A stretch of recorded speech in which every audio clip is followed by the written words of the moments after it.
A lot of new features were dropped in Warcraft Direct, so much in fact that we couldn't have announced it all that day. Blizzard has released a bunch of things in like a trickle format via Twitter, Blue Posts, all kinds of stuff since the event as well.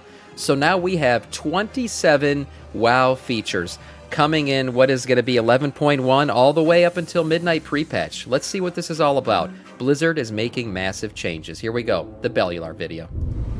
Welcome back, everyone. We've just got the Warcraft Direct, and that means we have got plenty to talk about. There is what Blizzard have overtly said, but there's also some neat stuff from the press kit, along with a few mysteries. Patch 11.2 looks to be different from most major patches, like it could even try to fix up some of the larger critiques that people have got of World of Warcraft. Patch 11.1.5 is bringing back one of my favorite all-time game These things features. were cool. And there's the small matter of player housing, along with dates for all of this content. I have stories about horrific visions that I'll get into here in a second, but I'll let this right keep going. Through to midnight, and whatever the hell that strange icon is at the very end of the roadmap, and just why the bar turns green. Ooh. Let's get into it. Yeah, I think Patch 11.1 brings us to Undermine, which is the Goblin home city, and when we go there, we basically get a big old zone that's got 4 different Goblin cartels, which will have a renown, which maybe will be similar to the Severed Threads, and looking around, yes, you do see big wacky Goblin energy, which some people are very much for, some less for, but there is... I've never been a Goblin enjoyer, but I do love the Goblin aesthetic. All that, you know, steampunkish vibe and stuff. I feel like we haven't gotten that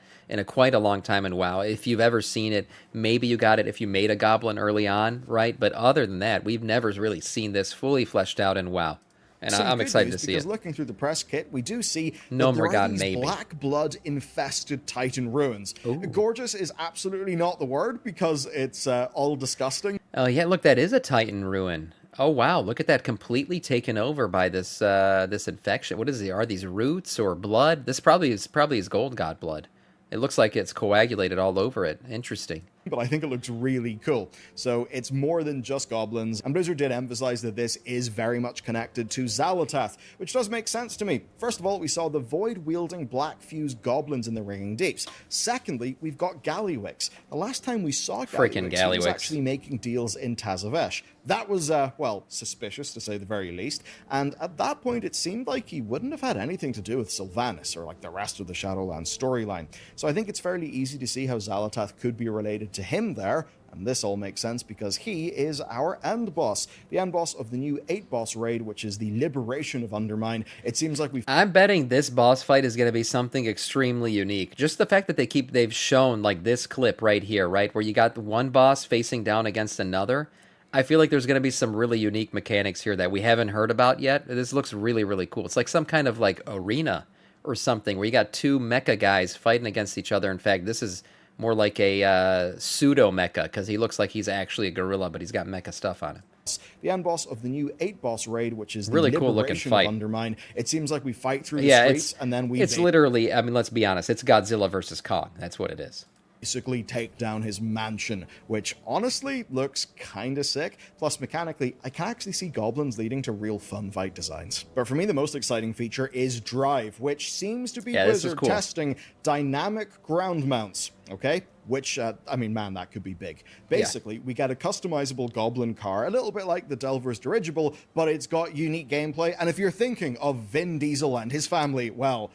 yeah, you're basically right in the mark. First off, this can go 4 to 5 times faster than current ground mounts, which is kind of crazy. Yeah, somebody asked me about this. They're like, oh, does that make all other ground mounts obsolete or something? And the way that they described it, or the way they presented it, and I talked about this yesterday, is the roads of Undermine are made for speed. So I think when they said that, what they were hinting at is that, in fact, these mounts will be the fastest in Undermine. They will ride this speed in the Undermine zone, but outside of that zone, these will probably be like a regular epic ground mount speed, if I had to guess. Now, that's neither confirmed nor denied yet by Blizzard, but just the way they presented it, I can't imagine these things actually riding at 5x speed of a regular ground mount everywhere else. So this is probably just going to be that speed boost is related to being an Undermine. Second, it's customizable, right? It's customizable as a car, so you can go for like more acceleration, more top speed, change the handling, which does mean you can drift. You can drift in World of Warcraft, and Undermine is like full of motorways and stuff that you can drive on. I can't overstate how important I think this might be if it works. Dynamic flight has, I think, just been foundationally good for It's World been of awesome. Warcraft. I even do things like fly around the place mining now, and I didn't in the past because I just hated the static flight.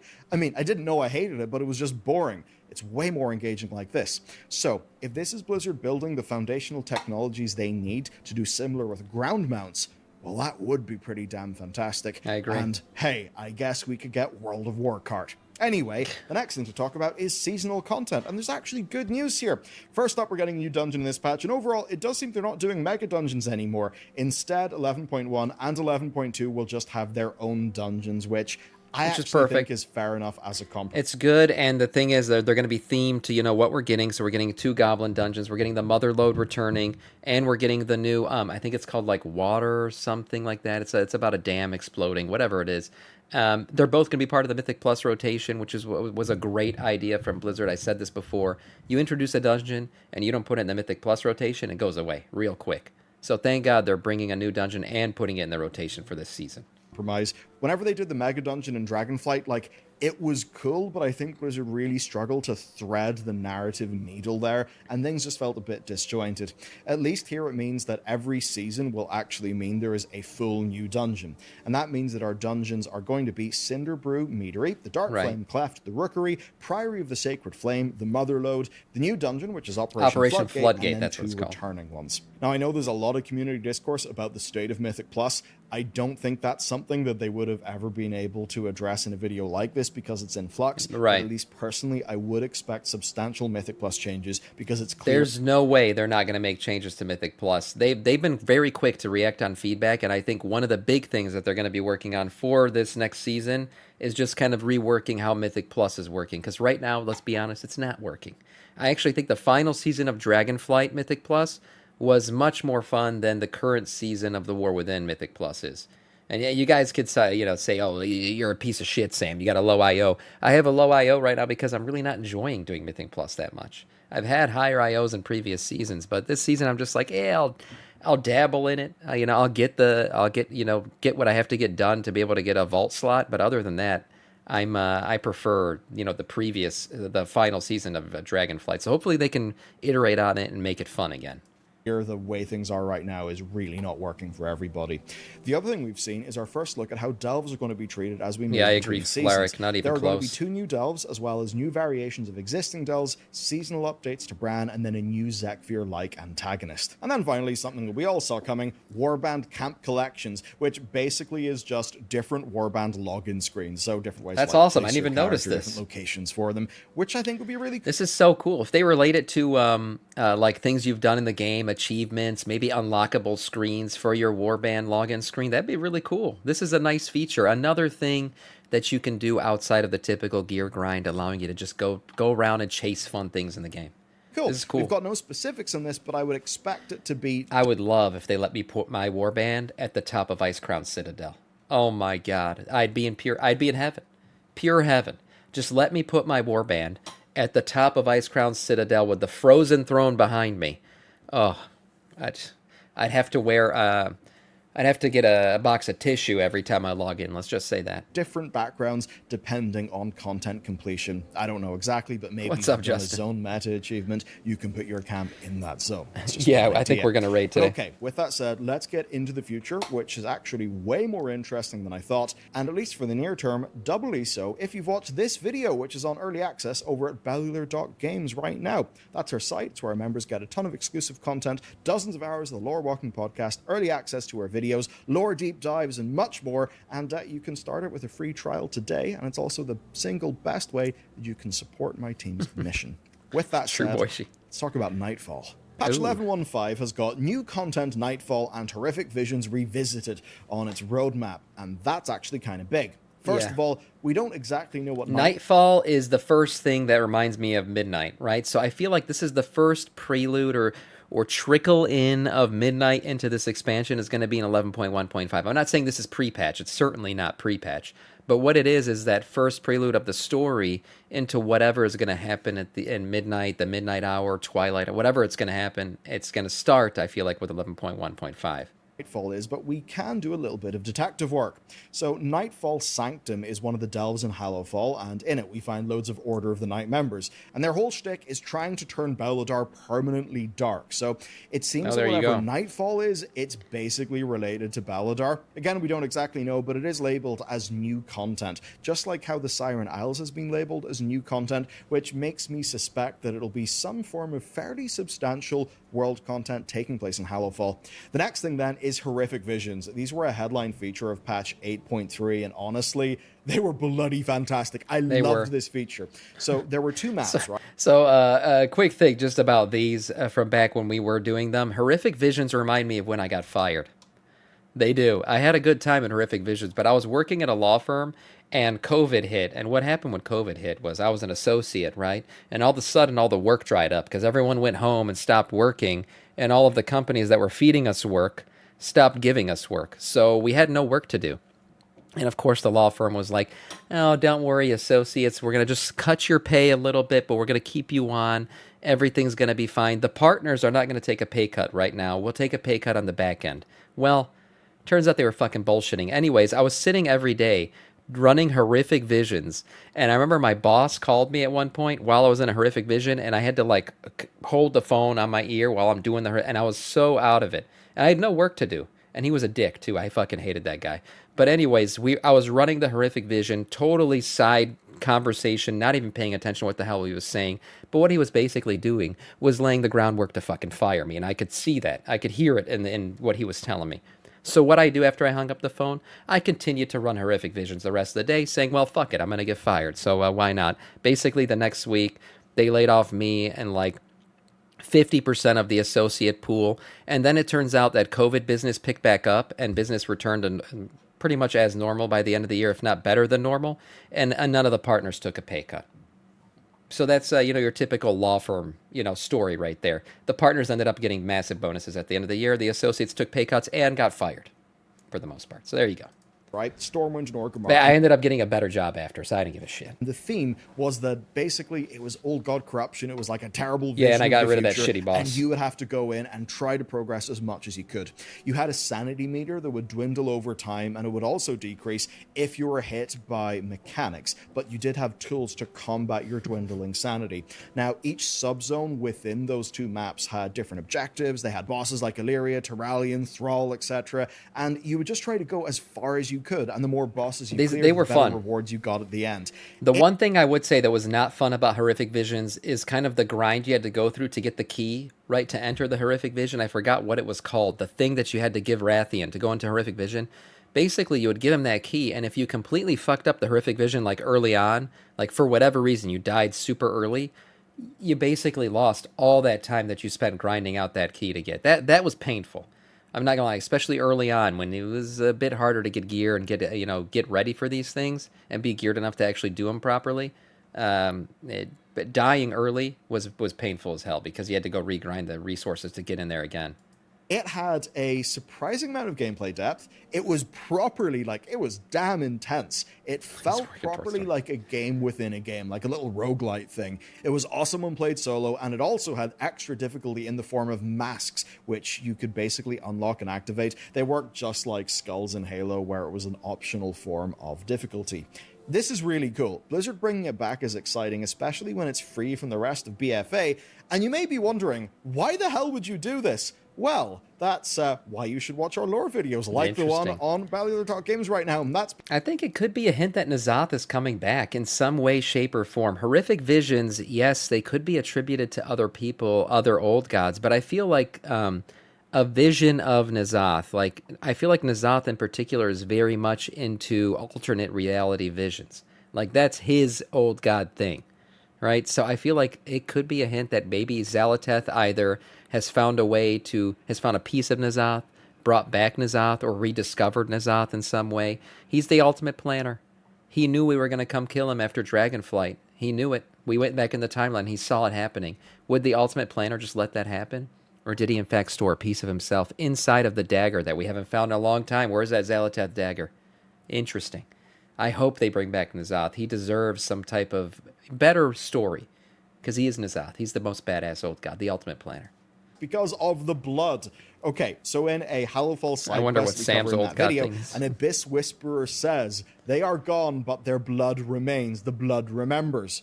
Now that's old god blood. This Yeah. was a deeply old god like feature in patch 8.3, so it basically seems that's how they're going to be bringing this back. Now Blizzard also will be updating Children's Week, and that does mean that this patch will release before the end of April 2025. Patch 11.17 is less defined, but does seem to be the usual, having story and quests, new content and systems updates, plus turbulent timeways.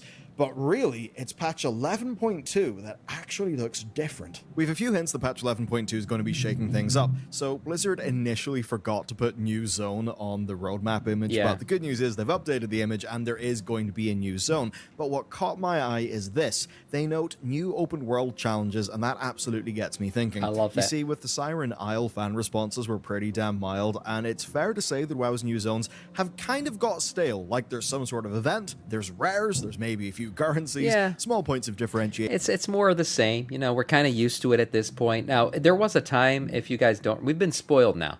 I feel like since we got Argus and things like that in a patch, like we actually get pieces of land in patch. There was a long time where patches in between patches, like a 0.5 or a 0.7, they didn't give us like fully new islands and shit like that. Now we're used to it, so now we keep getting it. We're like, okay, what's next? Oh, a new island, new quests. Oh, a ring that we got to upgrade. Okay, that's fine. Nothing too new and exciting.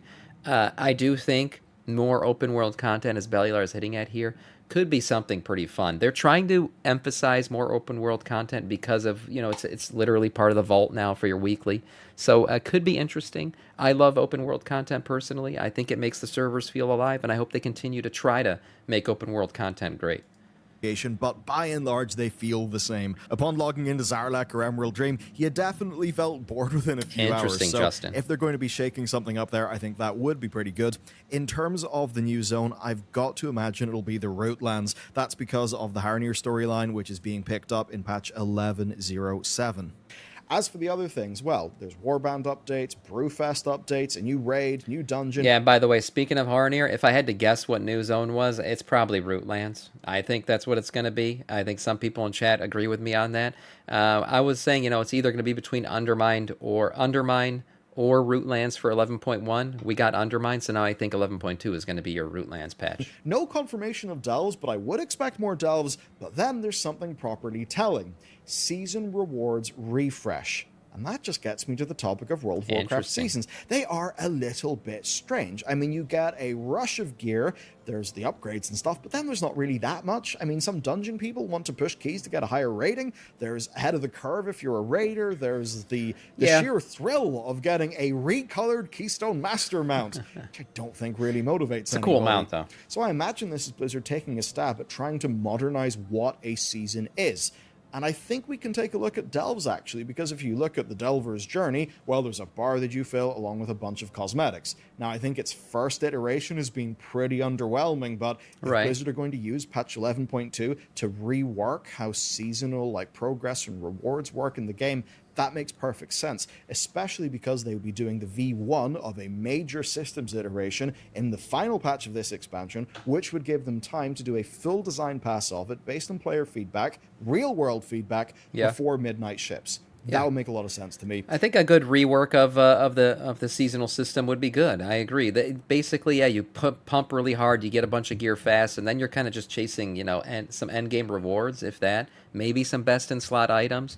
But other than that, yeah, it's very much front heavy. That's how a season usually is. So maybe they can iterate on it in a way where it makes it more, you know, spread out and long form. Delves would need some type of revamp. Their gear can't remain how it was in the first season. There's going to have to be an update to the gear. Now, how they would do that? Is it just drop better gear, the same ship, but to just drop better gear? I don't know. But that's probably what all of that means, is they're reworking that entire system. And again, as this contains Brewfest updates, we not expect this videos to be again. late August or early September at the latest. That's actually pretty similar to Season 1 of the War Within's launch, and that means that the patch 11.25 and 11.27 timings would be similar to 11.05 and 11.07, which leaves me with four things: the reveal of Midnight, player housing, the strange logo at the end, and the curiously green bar. Midnight's reveal is set for late summer, which can only mean one thing, I think anyway: Gamescom 2025, because because that is late Oh, August. interesting. Now, we've also had the teasing of player housing. There's zero info on it yet, but just taking a look at the teaser video, it's hinting at player customizable, like, wall items, trophy Yeah. items, like Anixia's head, being Right. able to put weapons that you own up on the wall, and a focus that seems to be on, like, rewards and self-expression rather than, say, garrisons. And then that got me thinking about the strength. That's what makes this better than Garrisons. Is this is just going to be a place where you show off your achievements, show off your gear, show off the things you've done in the game. A nice little, achievement room, basically. But other than that, it's not going to be what a garrison was, which was somewhere where you can run missions, get gold, do your professions. You never have to go back to a hub city ever again. Like, that was bullshit. That's why it killed the cities. And I do also hope that these are going to be in a hub city. I hope they don't do what they did with garrisons and put it in the middle of nowhere. So that'll all help. I think people's concerns about, player housing is going to take away from the cities, if they do it right, it shouldn't. It shouldn't. Logo in the green bar. First, if you zoom in really close to this, So Sam's strange house will logo be that's empty, you appeared, dick. you get a hint. It's the Northwest Broken Isles. That's a bit weird. It would mean that our icon is actually placed on Northrend, though that may just be nothing. Hard to say exactly. But if you look closer at the icon, it clearly looks like a house. The middle of it, like the middle does look like a bottom, house. looks like the front door of a house. I think that's pretty clear. And the other part of it is clearly designed like after a Hearthstone. It basically looks like the Hearthstone swirl, Yeah, but look. I would say this is most likely player housing. Now, what's interesting about this is its placement on the timeline is before midnight releases, for sure. So to me, this could be, just like Warbands was pre-patch for the War Within, I think player housing could be the pre-patch for Midnight. And if it is the pre-patch for Midnight, that would mean if we got pre-patch in winter, we could get a midnight release like January. If this in fact was pre-patch, that'd be pretty crazy. I'd be super excited for that. Looking like a house. And that has got me 2026 thinking January, of of an course. amazing way to make the line go up for Blizzard. And that would be the mother of all pre-order bonuses, that if you pre-order the Midnight expansion, you will get early access to the player housing feature. That would make a certainly lot of would sense be to with me, how they because would do player it. housing is a Midnight expansion feature, but that doesn't mean they can't sell it as a pre-order thing. I mean, they did similar with Allied Races at the end of the Legion expansion, so my theory is pretty simple. Player housing releasing before midnight, ideally with associated rewards across the game, across, say, Khazalgar, and just War Within content. That would be a hell of a way to get people Buy a house engaged in with the a game. pre-order, And yep. as for player housing itself, look, it is one of my all-time top requested features, and that's not because I'm a role player. I'm not a role player. Basically, I think World of Warcraft has got a big reward problem. Mounts aren't exciting anymore. We're drowning in transmogs. Most people don't care about battle pets, don't care about tabards. The same goes for toys. Right, Blizzard have ran out of ways to reward players. Kinda Housing, true. though, gives Blizzard an entire other way to reward people. Loads and does. loads of different things.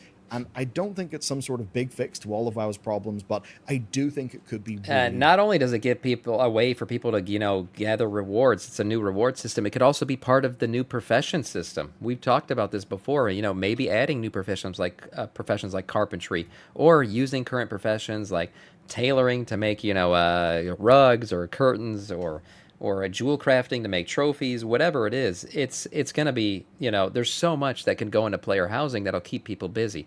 Streaming this late, this is my normal stream time now for the next 2 months because I'm on paternity leave. It's a good time, Rob. Basically, yeah, player housing gives a totally new way to earn stuff in the game. He's totally right about that, and I think it's going to be a good addition. I've never requested player housing, never been a player housing Andy, but I am glad they're putting it in. Big. So that brings me to the final mystery, the green bar. Now, green was the color of the Legion expansion, and looking at its texture and thinking about the past, I think it's bloody obvious. Legion Remix. I mean, Mop Remix was a huge success, it seems, and if there's any expansion that I think inherently suits the Remix format, it's gotta be Legion. I mean, imagine what they would be doing with artifact progression. The raids and the dungeons were absolutely peak in that expansion, and for many people, Legion was one of World of Warcraft's best ever expansions. So there'd be no better way to pump up interest ahead of Midnight than Legion Remix. I mean, there's also Not all to the elf mention- stuff, which would tie into Midnight as well. Especially Legion Remix does bring the story of the sword back, as we talked about before, and the sword story is supposed to become relevant again very soon. So what a better way to, prepare everybody to hear more about the sword that's stuck in our planet than to revisit the story where the sword got put in the planet in the first place. There you go. Perfect So, Legion if the player remix. housing theory is correct, and Legion Remix can have a few centerpiece rewards for that feature. Okay, let's get into the timeline and roughly give you patch dates to put all of this in your calendar. Okay, the big thing first. I expect Midnight to release late February 2026. I think that's on point. I think that's on point. It would be a late January, maybe February release date. People are talking about like spring or something. No, I don't think so, guys. The way this timeline lays out, the way that player housing symbol lays out, we're gonna get this shit early 2026, which is, damn, that feels fast. That would be 18 months after The War Within came out. I think that makes perfect sense given their expansion cadence for the World Soul Saga. And an August 2025 reveal would give them more than enough time for alpha and beta testing. For sure. Also, Blizzard's roadmap even suggests they're a little ahead of schedule. Also, expansion reveal. When they revealed The War Within, I believe it was 8 weeks or 9 weeks later that the expansion launched. So that puts it perfectly, with what we just said, late January, February release date. 11.2.5 and 11.2.7 are both within They autumn, did say 18 months, yeah. would be a And they're little sticking bit to it, it looks faster like. than what we're getting today with patch 11.07, which is releasing December 17th. Now, that December 17th does show that Blizzard have held their 8-week cadence. 8 weeks after 11.07 would be February 11th, but let's just give them like 2 weeks of breathing room for Christmas and New Year's, and that would bring 11.1 to February 25th. Ooh. Now, 8 weeks after that would be April 22nd, which is just in time for 11.1.5's Children's Week update, at least based on the prior timings. That would then this put seems right. 11.17 being June 17th and 11.2 being August 12th. That is perfect timing because games... Question though, when did they say Plunderstorm would end? We already got that date, right? We got the end date for Plunderstorm. Does anyone remember Plunderstorm dates? Let me see if I can bring it up real quick. The World of Warcraft Plunderstorm. This is the second one, ends April 30th. This is the old story. Yeah, this is the old story. That's the first iteration of Plunderstorm. Yeah, here it is. 2025 limited time Plunderstorm. Where the hell? 2025 brand new rewards. I gotta find that article, man. There's an article that literally says when Plunderstorm is supposed to go, what the timeline is supposed to be for it. If anyone remembers 60-player battle royale, that would be crazy. What the hell? I guess I'll keep looking. We'll keep playing this. But I think that his timeline right here does line up for when they said Plunderstorm would end, because it should be ending, right into 11.1. As it says here, it'll overlap a little bit and then end. I think it's a month. We're getting 1 month of Plunderstorm, I'm pretty sure. 5 is August 20th to 24th. So we basically have just under a fortnight of patch 11.2, then the midnight reveal. Now, 8 weeks after 11.2 would bring us to October 7th, 2025. 8 weeks after that would be December 2nd, 2025. And that would be the end of the roadmap, at least in terms of patches. There does, of course, seem to be whatever the hell that strange icon at the end is. Most immediately, though, we're going to have 11.07. That's 33 days from the publication of this video. It brings the Siren Isle, Circe Circlet, the Haranir story stuff, Dalaran Epilogue, Winter's Veil updates, more holiday updates as well, which presumably would be Lunar Festival, as well as, per data mining that's happened, vendor refreshes for even more time walking vendors, which would be right in time for the Turbulent Timeways event. And then, big important to me, another Plunderstorm. I cannot wait for that. Cool. It's going to be queuable in-game with your real character. I mean, even if you don't care about Plunderstorm, Joshua, which I think a lot of people do, I think Plunderstorm was a fun little, thing to do. I enjoyed it, and I'll do it again when it comes back. It tells us the dates. That's what I was trying to get at there. It was not how important Plunderstorm is, but its dates are important to knowing whether the calendar lines up properly or not with what he was saying. I think the post you're referring to was a post about Turbulent Timeways till February 20th. Maybe.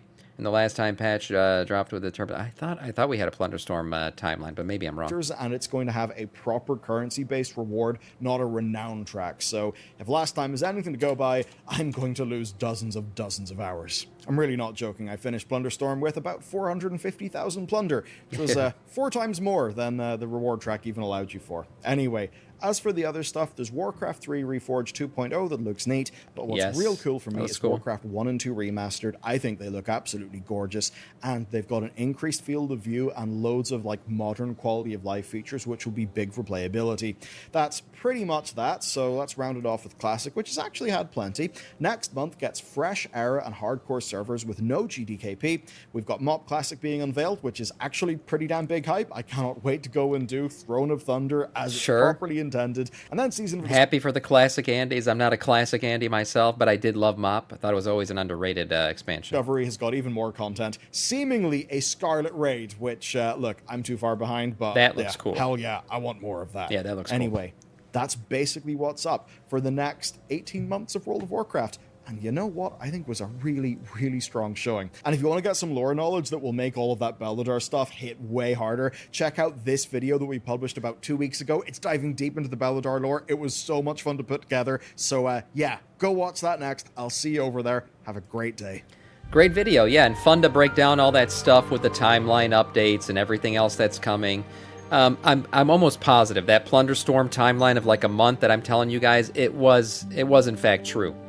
So I think that does line up with everything else he said about the dates, and the biggest thing, Midnight expansion early next year. Damn. If that doesn't excite you as a WoW player, I don't know what will. Nice video here from Bellular.